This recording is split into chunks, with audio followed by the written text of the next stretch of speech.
Shalom, shalom. First and foremost, I want to give all of the praises to the Most High, the Son, Yahawah Bahasham Yahawashi Towards, and double honor to the apostles that taught me this truth. And salutations to the Yakimal that they continue to further this ministry throughout the four corners of the earth. And even to those that are learning and listening and growing thereby as well. And what I want to briefly talk about is the impact of what we do.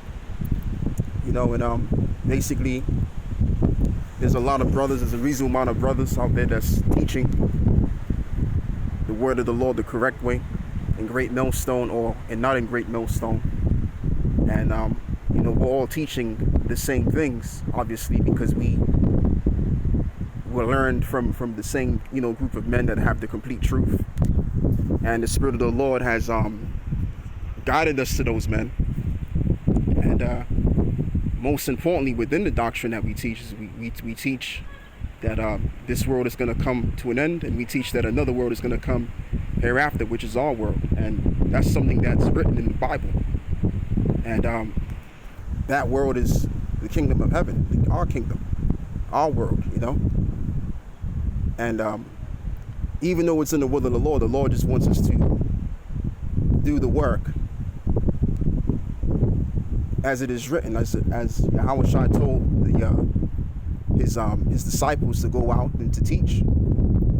And we are his disciples in the reincarnation, in the regeneration, doing the same thing, because it hasn't,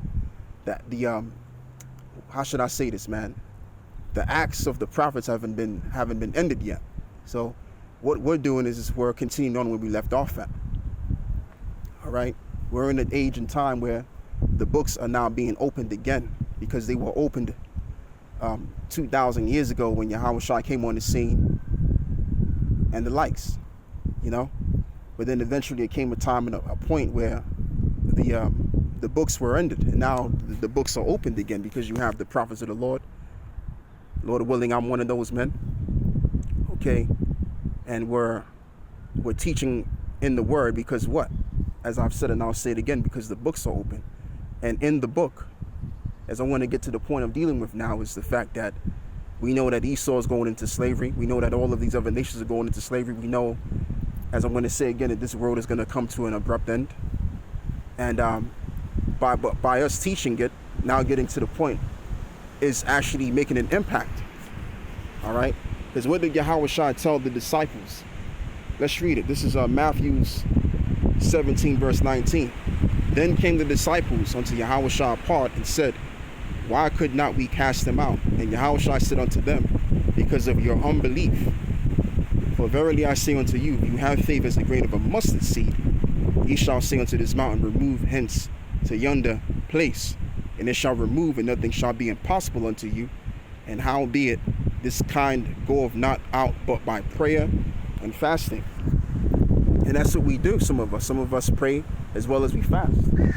But what I'm saying is it's us going out there teaching in the word of, teaching in the spirit of Yahawah Bahasham Yahawashi, and teaching his words, and proclaiming the end, and also proclaiming the resurrection of the nation of Israel. It's happening as we're speaking. As time progresses, what we want, what we expect, is actually drawing near. It's drawing closer and closer. As well as what's drawn closer and closer to the wicked, their destruction, as it says in the book of Isaiah 14. Destruction is moved to meet thy coming. I'm roughly paraphrasing what it says in the book of Isaiah 14. But as well as their destruction is coming, our resurrection is coming, our salvation is coming. Let me use that word instead, because that's what's going to happen. We're going to be saved out of here, and the one and only who we believe, and we have faith that he's going to make a second return and deliver us.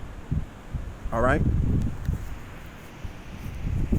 And I just want to read something in the book of Hebrews. Well, actually 2 verses, the 11th chapter. So let's get this.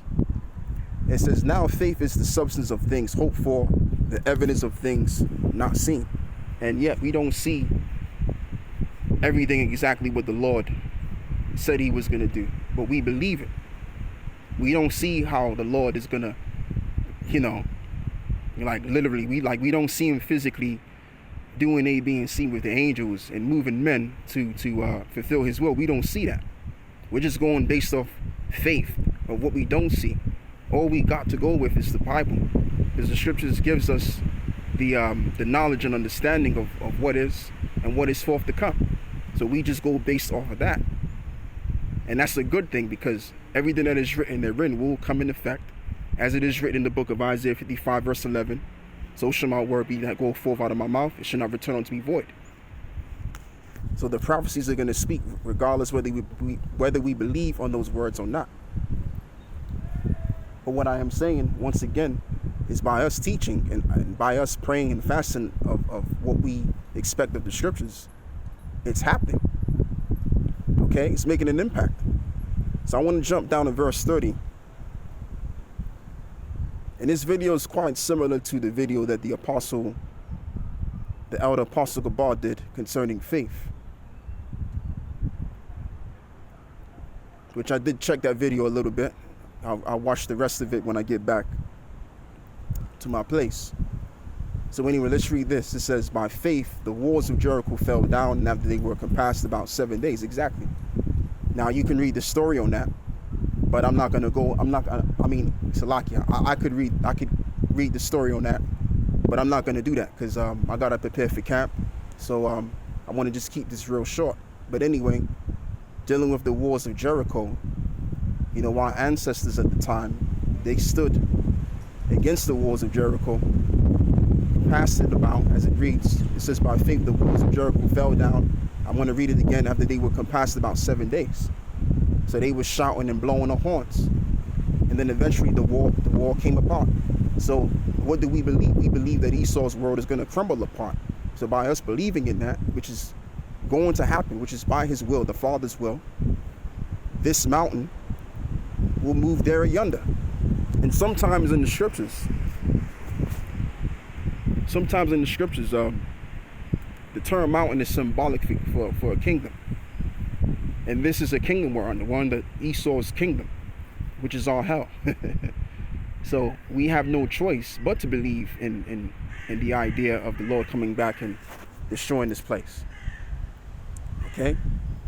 So just as well as the Israelites, our ancestors, believed in the wall of Jericho being destroyed by blowing horns against it and shouting against it, we believe, based on our faith, that this world is going to crumble apart as well. And using the analogy that Yahawashi used, or the metaphor, should I say, if you have if you have a little faith of a grain of a mustard seed, you shall move this mountain here or yonder. So with the faith that we have, we're changing the world. This world to a world of destruction. That's what our faith is doing, brothers. And we just got to keep pushing, got to keep doing the Lord's work until we actually see that manifest itself. And it's drawing close. So let's read something else. Let's get the book of 2 Corinthians 4. Verse 13, it says, we having the same spirit of faith, according to as it is written, I believed, and therefore have I spoken, and we also believe, and therefore we speak. Exactly. So the words that we speak, which is of the Bible, we believe it. And because we believe it, we speak these words out. And as the scripture says, we have a sure word of prophecy. So it doesn't really necessarily matter if other people don't believe what we're saying, or they do believe. God's will happen. It's going to happen. All right? The kingdom will be set up. This world is going to come apart, and our world is going to be set up. And all of these other nations, they're going to be servants unto us. That's what's written to happen. Those are the words of the Lord as I'm speaking about. All right?